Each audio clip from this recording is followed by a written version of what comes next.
Hello friends, कैसे हैं आप सब लोग। आई होप आप सब लोग ठीक होंगे। तो मैं लक्ष्मी चौहान आप सभी का स्वागत करती हूँ आपके अपने channel parlour tips and touch-up पर। यहाँ पर ये एक रिक्वेस्टेड वीडियो है जहाँ पर मेरे एक सब्सक्राइबर ने मुझसे बोला था कि मैं बहुत ही अच्छे तरीके से डिफ़ाइन करूँ कि वैक्स कैसे करते हैं। तो यहाँ पर मैंने बस वही बताने की कोशिश की है बहुत अच्छे तरीके से। मटेरियल मैंने बहुत बार बता दिया आपको क्या क्या चाहिए होता है। वो यहाँ पर मैंने चॉकलेट वैक्स करी है। तो ये देखिए मैंने बस थोड़ा सा 4 इंच का मैंने बस लगवाया है वैक्स का पार्ट।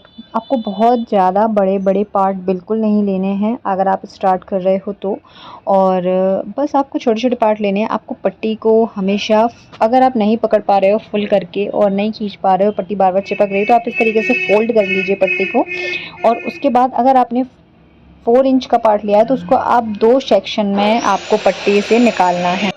जितने भी छोटे छोटे से पैचेस रह जाते हैं उनको आप फिंगर से रफ कीजिए और रिमूव कर दीजिए। और इसी तरीके से आपको जब भी आप स्पैचुला में वैक्स लीजिए, एक्स्ट्रा वैक्स नीचे की साइड से पहले पोंछ दीजिए और उसके बाद आपको वैक्स हाथ पे लगानी है। आपको स्पैचुला को तिरछा करना है और फिर उसको सीधा चलाना है और 2 से 3 बार उसको अलग अलग जगह पर चलाइए। अलग अलग अदर जगह पे नहीं चलाना है आपको, बस उसी लाइन में आपको पहले एक लाइन बनानी है, फिर दूसरी, फिर तीसरी। अब देखिए यहाँ पर मेरे स्टूडेंट ने इतने से पार्ट को 3 बार में रिमूव किया है। तो आपको भी इसी तरीके से करना है, 3 बार में रिमूव, 2 बार में रिमूव, है ना, 4 बार में रिमूव। इस तरीके से आपको एक बार में नहीं करना है। आपको छोटे छोटे से सेक्शन लेने हैं, सीधे सीधे से आपको लाइनें बनानी हैं और फिर आपको उसको 2 से 3 बार में रिमूव करना है। अब हम बात कर लेते हैं, जब आप पट्टी रख के और रफ़ कर रहे हो तो आपको कितनी बार रफ़ करनी चाहिए। आपको टाइटली 3 से 4 बार रफ़ करना है, चाहे आप फिंगर से कीजिए, चाहे आप हथेली से कीजिए। और बहुत ज़्यादा आपको रगड़ने की ज़रूरत नहीं होती है। इस तरीके से जैसे इन्होंने हथेली से 4 से 5 बार कर रहे हैं, इस तरीके से नहीं, आप 2 से 3 बार बहुत आराम से कीजिए और उसके बाद आप फिंगर से प्रेस कीजिए, हटा दीजिए, प्रेस कीजिए, हटा दीजिए। इस तरीके से आपको पट्टी को कभी भी पूरा फैलाकर एक साथ में नहीं रखना है, ना ही आपको इतने एरिया में वैक्स लगानी है कि आप एक पट्टी पूरी लेके और फिर उसको सीधा सीधा निकाल दें। ये बिल्कुल भी अच्छा तरीका नहीं होता और सही तरीका भी नहीं होता है। इससे दाने निकलते हैं स्किन पे, इससे स्किन पील हो सकती है और इससे जो बाल हैं हाथों के या फिर आप पैर के या जहाँ भी आप वैक्स कर रहे हो, वो बाल जड़ से नहीं निकलते हैं, वो बीच में से टूट जाते हैं। जब वो बीच में से टूट जाते हैं तो 2 से 3 दिन बाद ही वो दिखाई देने लगते हैं स्किन पर। अदरवाइज़ जो आपकी वैक्स है वो बहुत ईज़िली 5 से 7 दिन तक आराम से रहती है और 5 से 7 दिन तक बिल्कुल बाल नहीं आता है। तो आप इतना आराम से चला सकते हो। तो आप जहाँ भी जहाँ से आप अपनी कोहनी मोड़ते हो, फ़ोल्ड करते हो, वो आगे का सेक्शन आपको दिखाई दे रहा है, वो कहाँ कर रहे हैं। यहाँ पर बस उन्होंने एक बार लगाया है, एक बार ही इस जगह पे लगाना है और उसके बाद आपको पट्टी को किस तरीके से रखना है, इस तरीके से फ़ोल्ड करके रख लीजिए, जैसे भी आप कंफर्टेबल हो रहे हो। लेकिन आपको पूरी पट्टी को नहीं रखना है, बस आपको आधा आधा करके रखना है। थोड़े थोड़े से पीसेस में आपको 2 इंच या फिर आप 4 इंच लीजिए और उतने ही रफ़ कीजिए और उसको पुल कीजिए। बहुत ज़्यादा ऊपर तक पुल करके नहीं ले जाना है कि कस्टमर के मुंह में मार दो, कि उसके गाल में मार दो, इस तरीके से नहीं, बस बहुत ज़्यादा दूर तक नहीं, थोड़ा सा इस तरीके से। और इस जगह पर आपको बार बार वैक्स नहीं लगानी है, आपको 1-2 बार उसी पट्टी से कर देना है अगर बाल दिख रहे हैं तो। अदरवाइज़ आपको बार बार इस जगह पे नहीं करना है, क्योंकि थोड़ी बहुत टैनिंग या थोड़ा बहुत मैल मक्कड़ हो जाता है इस जगह पे। बहुत ज़्यादा सेंसिटिव स्किन होती है इस जगह की, वो बहुत जल्दी पील भी हो जाती है। तो आपको इस जगह पे बार बार नहीं करना है। उसके बाद आपको हमेशा आपको डायरेक्शन के हिसाब से ही लगाना होता है वैक्स को। जिस डायरेक्शन में बाल हैं उस डायरेक्शन में लगाना है। इन्होंने थोड़ा गलत डायरेक्शन में लगा दिया, इस तरीके से आपको बिल्कुल भी नहीं लगाना है। और अगर आपने लगा भी दी है तो पट्टी को हमेशा उसके अपोजिट डायरेक्शन में खींचिए जिस डायरेक्शन में बाल है, ना कि आपने जिस डायरेक्शन में वैक्स को लगाया है उस डायरेक्शन में।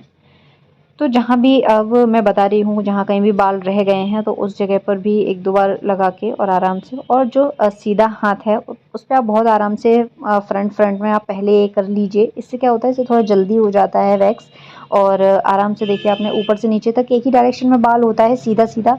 बाकी जो फोल्ड करके आप हाथ करते हो उस साइड हमारे बालों की डायरेक्शन थोड़ी किसी की सीधी होती है, किसी की तिरछी होती है, किसी की उल्टी डायरेक्शन होती है, ऐसा रहता है। और उसी जगह पे बाल भी थोड़े से ज़्यादा रहते हैं, तो इस जगह पे बाल भी इतने ज़्यादा नहीं रहते और डायरेक्शन भी सीधी होती है, तो आप बहुत आराम से इस जगह पे कर लोगे सीधा सीधा सा।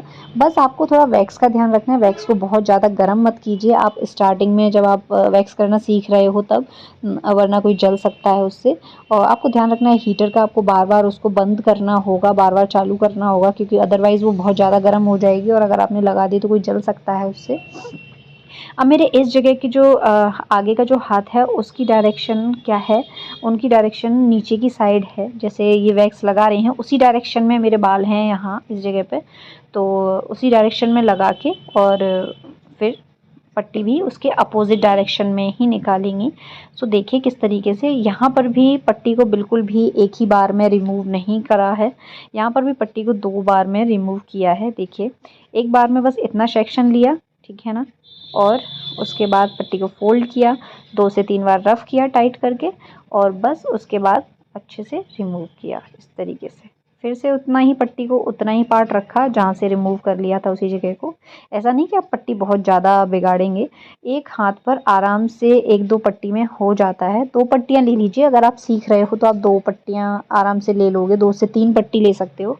और अगर आप बहुत अच्छे से कर लेते हो तो फिर आपको बहुत ज़्यादा टाइम भी नहीं लगेगा और आप एक पट्टी में पूरा हाथ बहुत आराम से कर देते हो। सो उसके बाद आप हाथ को या तो आप इस तरीके से हाथ को फोल्ड करवा लीजिए अगर उल्टी डायरेक्शन है बालों की, या फिर बालों की डायरेक्शन जैसे मेरी है उस तरीके की है, तो आप इस तरीके से हाथ को फोल्ड कर लीजिए ऊपर की साइड और फिर उसके बाद नीचे की डायरेक्शन में आप लगाइए इस तरीके से वैक्स को। बस स्पैचुला को थोड़ा सा आपको तिरछा रखना है और 2 से 3 बार आपको थोड़ा थोड़ा से गैप से आपको स्पैचुला को चलाना है। थोड़ा सा आपको मेहनत करनी पड़ेगी, जब भी आप सीख रहे हो आपको प्रैक्टिस करनी पड़ेगी, क्योंकि कोई भी काम आप कर रहे हो उसको करने के लिए आपको परफेक्ट होने के लिए प्रैक्टिस तो करनी पड़ेगी, तभी जाके आपका हाथ सेट होगा और थोड़ा सा अच्छे तरीके से और स्पीड में चल पाएगा। और उसकी बारीकियां जब भी आप खुद करोगे, खुद से करोगे, आपको हर स्किन पर अलग अलग तरीके से अलग अलग चीज़ें देखने को मिलती हैं, तो आप उससे खुद से सीखते हो। काफ़ी चीज़ें आपको खुद ही सीखते हो, मतलब अपने एक्सपीरियंस से, अपनी गलतियों से, कोई और नहीं सिखा सकता है उनको। तो फिर भी अगर आपको कोई प्रॉब्लम हो, वैक्स करने में आती हो या किसी को कोई दिक्कत हो रही हो, तो आप मुझसे कमेंट सेक्शन में जाके ज़रूर पूछ सकते हो कि मैं उसके लिए आपको पूरी कोशिश करूँगी उसका जवाब देने की, और अगर कोई दिक्कत है उसको सॉर्ट आउट करने की, तो वो सारी चीज़ें। उसके बाद आपको अच्छे से कोहनी पर भी करना है, कोहनी का जो एरिया होता है वहाँ पर भी ज़रूर करना है, क्योंकि जो कोहनी है उस पे बाल भले नहीं होते लेकिन उस पर डेड स्किन होती है, उस पर जो है टैनिंग होती है, थोड़ा बहुत मैल मक्कड़ भी हो सकता है। तो उसके लिए आपको क्या करना है, उस पर भी आपको उसके ऊपर के पोर्शन को भी आपको कवर करके चलना है। तो यहाँ पर मुझे बाल दिख रहे थे, तो बस उस जगह पर भी आपको करना है।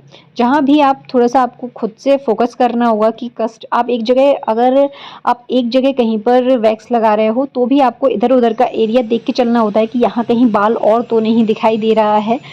इससे क्या होता है, इससे कस्टमर को आप देखने का मौका ही नहीं मिलता और उसको कहीं शिकायत का कोई मौका नहीं मिलता और कोई भी बाल नहीं छूट पाता है। आप उसे खुद ही हैंडल कर लेते हो, खुद ही देख के खुद ही कर लेते हो वो सारी चीज़ें।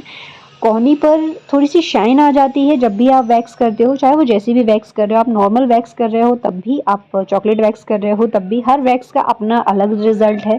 थोड़ा सा और अच्छा, थोड़ा सा और अच्छा, इस तरीके से तो आपको वो भी करना है। बस ये देखिए आपको कोहनी तक लगाया था और इसको 2 पोर्शन में ही रिमूव कर दिया, और उसके बाद जो भी छोटे छोटे से पैचेस रह जाते हैं उसको आप इस तरीके से फिंगर से प्रेस करते हुए और इस तरीके से कर लीजिए। अगर कहीं एक आध बाल आपको दिख भी रहा है तो आप वापस से इसी पट्टी को लगाएंगे ना जिससे आपने अभी वैक्स को रिमूव किया है, वो बाल इसी में आ जाएगा। आपको अलग से एक एक बाल के लिए वैक्स को लगाने की ज़रूरत बिल्कुल भी नहीं पड़ेगी। सो वो तो यहाँ पर मैंने आपको दोनों हाथों की वैक्स को नहीं दिखाया क्योंकि वीडियो बहुत लंबा हो जाता है।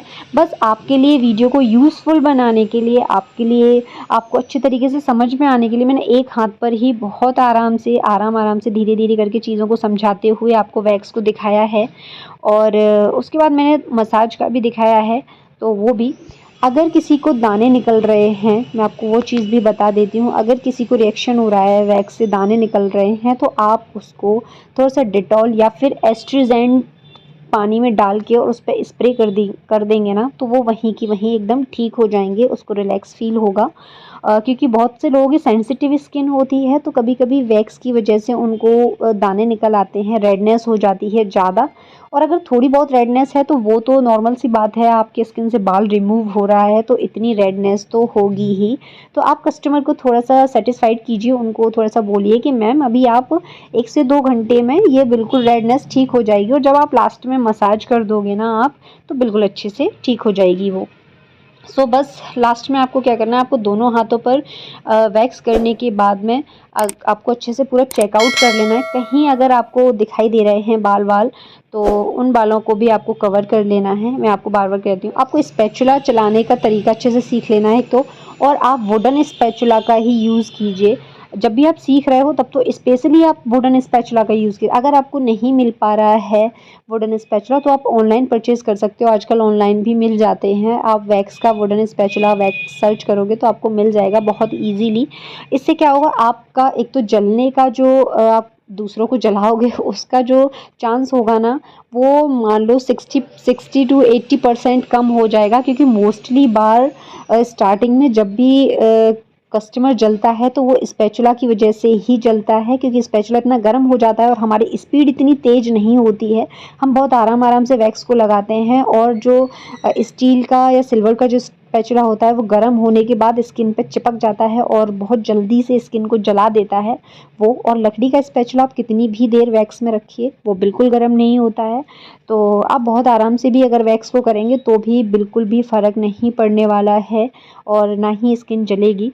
वो तो लास्ट में आपको बस मसाज कर लेनी है। और आपको अगर वीडियो अच्छा लगा हो तो प्लीज़ लाइक कीजिएगा, कमेंट कीजिएगा और चैनल को कीजिएगा सब्सक्राइब। और कहीं पर भी कोई भी आपको कमी दिखाई दे रही हो या फिर आपको कुछ मिस्टेक्स लग रहे हों तो प्लीज़ उसको इग्नोर कीजिएगा, और प्लीज़ प्लीज़ प्लीज़ चैनल को सब्सक्राइब ज़रूर कीजिए अगर आप मेरे चैनल पर नए हो तो, और वीडियो देख रहे हो तो। ऐसे ही यूज़फुल वीडियो मैं आपके लिए डालती रहती हूँ बार बार। आपको बस मेरी मेहनत, थोड़ा सा मेरी मेहनत को रिज़ल्ट दीजिए, क्योंकि आप बिल्कुल भी क्या बताऊँ, मतलब सब्सक्राइबर तो बढ़ ही नहीं रहा, बाकी तो सब ठीक ही चल रहा है। बस आप थोड़ा सा सब्सक्राइब करने में थोड़ी सी मेहनत कर लीजिए, बस एक सब्सक्राइब का बटन दबा दीजिए और आप भी खुश हो जाओगे। आप पर भी लोड नहीं पड़ेगा, और मैं भी बहुत बहुत बहुत खुश हो जाऊंगी और मेहनत भी करूंगी बहुत अच्छे से। राधे राधे, बाय।